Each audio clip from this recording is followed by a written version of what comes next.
maanta ay xasuusan karaan waxaa ku jiray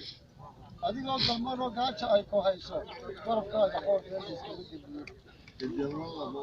geedi lama lalabo oo abaar looga guuro wixii ila garaadow arrintaasi waa arrin weyn waa la kordhin doonaa heestaa waanay duuban tahay laakiin waa waxa suugaanta dhaxalgalka ee ay ka naxaan qoladaa aynaan maanta labada dal ee walaalaha iska yaalla aynu nahay ay ka xumaadaan weeyaan taa waa lagu xasuusan doonaa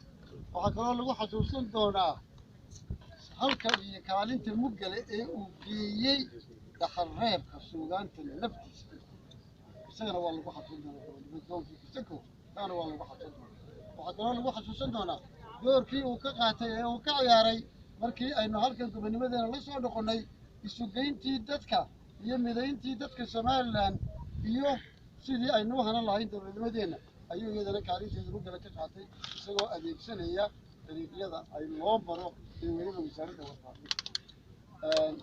intaasoo keliya ma aha saxaafadii sidaasuu ahaa anigu waxaan ahay raggii soo gaadhay isagoo muddo kara oo la sheekaystay uu ku weynaa ayaan ahaa waxaad moodaa geerida maanta nin walba shacabkeena ka mid ah way saamaysay anigana laakiin si gaara ayay ii taabanaysaa taasi waa intaa ta kale waxa weeye ilaahay dhammaanteen baa sabir iyo iimaana ka siiyo dhammaan xukuumadda Somaliland iyo golayaasheeda ee shacbiga Somaliland ilaahay bixitaankaa maanta ee laga baxay ninkaa qiimahan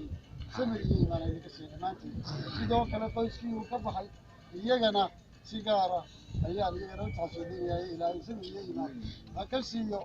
innagana intaas waajibkeennii maanta waxaa laydinka jannada tegaya waxaa laga gartaa tashiica inta aynu isugu nimid iyo madaxda qaranka ee joogta ilaa madaxweynihii ilaa iyo muxuu ahaye xukuumaddii oo dhan ilaa golayaashii ilaa shacbiga dhammaantiisii ayaad ka garanaysaa qiimaha uu dalka iyo dadka ku lahaa intaasaan ku daynayaa ilaahay dhammaanteen